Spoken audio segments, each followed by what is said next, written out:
I killed my mother with a selfie. I know how that sounds. It sounds like hyperbole. It sounds like clickbait, but it is the literal terrifying truth. I pressed a button on a smuggled smartphone. I uploaded a picture of my face to Instagram, and 3 days later, my mother was dead. For 18 years, I lived in a prison disguised as a childhood. My mother was the warden. She was the most paranoid, restrictive, suffocating human being I have ever met. While other kids were going to sleepovers, I was learning how to pack a suitcase in under 3 minutes. While other kids were playing video games online, I was being lectured on why I could never, ever put my real name on the internet. We moved 6 times in 12 years. We never stayed in one place long enough for the paint to dry on the walls. We never had guests. We never had family dinners. We never took photos. My mother refused to have a mirror in the hallway because she said it caught the reflection of the window. She kept the curtains drawn 24 hours a day. She paid for everything in cash. She looked at every mailman, every delivery driver, and every neighbor with a look of pure, unadulterated terror. I hated her for it. I called her Crazy Carol. I told her she needed medication. I told her she was ruining my life with her delusions. I thought she was a conspiracy theorist. I thought she was mentally ill. I thought she was punishing me for simply existing. I spent my teenage years screaming at her. I spent my nights dreaming of the day I could turn 18, walk out that door, and tell the world who I really was.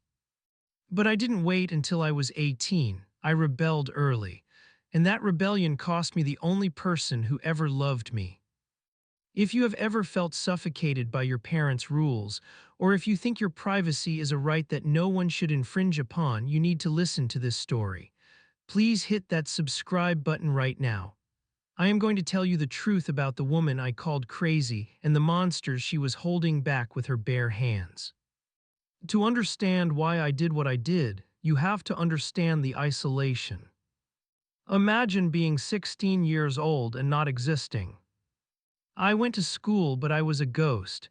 My mother gave me strict instructions every single morning.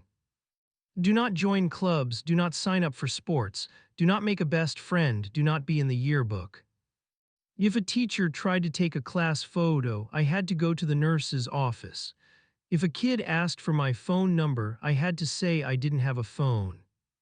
I was the weird kid, the loner, the freak.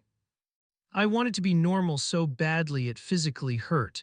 I wanted to be tagged in a meme. I wanted to be invited to a party. I wanted a girl to look at me and know my name. My mother didn't understand. She would sit in our darkened living room, peeling potatoes, her eyes darting to the window every time a car drove by too slowly. "It is for your safety, Leo," she would say. "The world is dangerous, you don't understand." "What is dangerous?" I would scream. "Who is looking for us? The CIA, aliens? You are delusional, Mom. Nobody cares about us. We are nobodies."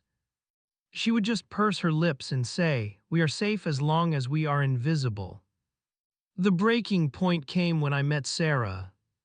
Sarah was the new girl in my history class. She was beautiful, she was funny, and for some reason she liked me. She sat next to me, she passed me notes. One day, she asked me to go to the winter formal with her. I wanted to say yes more than I had ever wanted anything in my life. I went home and begged my mother, "Mom, please, it is just one night. It is in the school gym. There are chaperones. Nobody is going to hurt me." My mother looked at me with fear in her eyes. "No, Leo, crowds are bad. Photos are bad. You cannot go." Oh, I snapped. "I hate you," I screamed. "You are a prison guard. I am going to leave and never come back." I stormed to my room. That night I made a decision. I was done being invisible. I had bought a cheap smartphone from a kid at school for $50 I stole from my mother's purse. I had hidden it under my mattress for months. I turned it on. I downloaded Instagram. I created an account, Leo Live 17. I took a selfie, just me in my room looking angry and rebellious. I captioned it, "Finally free, heading this house, rebel." I tagged my high school. I posted it. I watched the likes come in, 3 likes, 10 likes, Sarah liked it. I felt a rush of dopamine I had never felt before. I felt seen, I felt real. I went to sleep feeling like a king. For 3 days, nothing happened. I felt vindicated. See, I thought, Mom is crazy. The world didn't end. The sky didn't fall. On the third night, we were watching TV. It was raining. Suddenly, my mother stood up. She went rigid. She turned off the TV. She whispered, Leo, get down. I rolled my eyes. Mom, stop. It is just the wind. She crawled to the window and peeked through the crack in the curtains. Her face went white, a color I had never seen on a human being. It was the color of bone. She turned to me. Her voice wasn't shaking. It was dead calm. Did you post a photo? I froze. How did she know? She grabbed my shoulders. Her grip was like iron. Did you post a photo?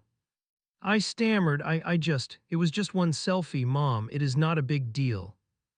She didn't scream. She didn't yell. She let out a sound that I can only describe as a dying animal, a wail of pure, absolute despair. She ran to the closet. She grabbed the go bags. We always had go bags packed. She threw mine at me. Run, she said, out the back door. Go to the woods. Go to the meat point. Do not stop. Do not look back. Mom, you're scaring me, I yelled.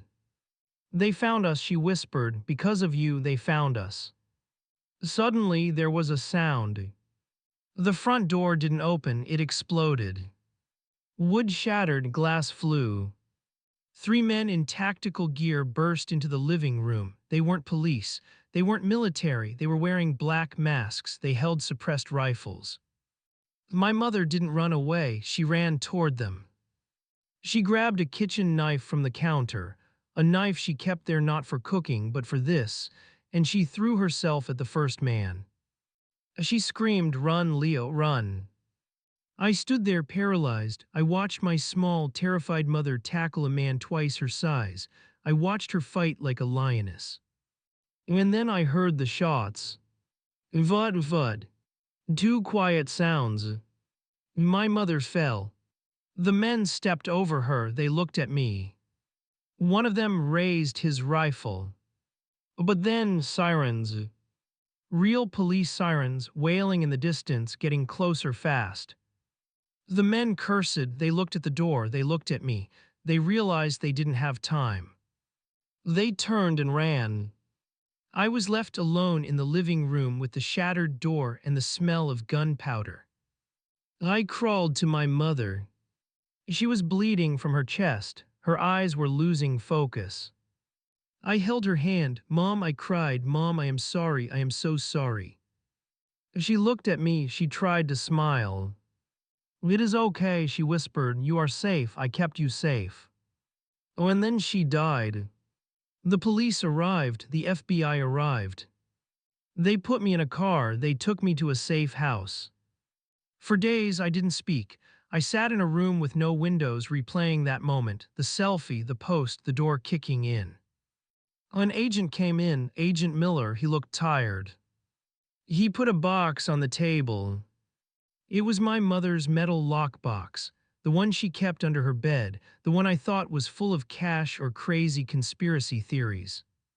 He said, "You need to know who she was, Leo. You need to know what you did."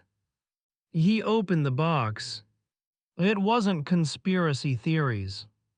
It was court transcripts, it was mugshots, it was newspaper clippings from 20 years ago.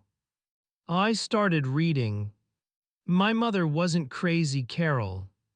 Her name was Alina. And she wasn't just a paranoid single mom. She was the star witness in the biggest RICO case in New York history. My father wasn't a dead hero, as she had told me. He wasn't a salesman who died in a plane crash. My father was Gabriel the Butcher Morty, the head of the Morty crime family, a man responsible for 50 murders, a man who ran drugs, guns, and human trafficking up and down the East Coast. My mother was his wife. When I was a baby, she found out what he really was. She found out he was planning to use me, his son, as leverage in a deal.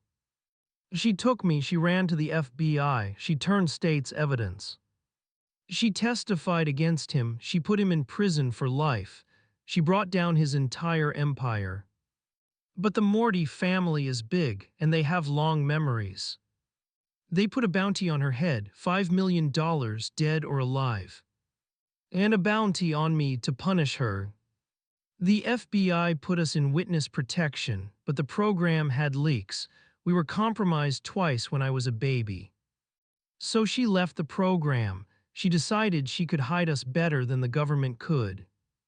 She became a ghost. She learned how to change identities. She learned how to spot surveillance. She learned how to live without a footprint. The reason she banned mirrors, snipers. The reason she paid cash, tracking. The reason she banned photos, facial recognition. She wasn't paranoid, she was precise.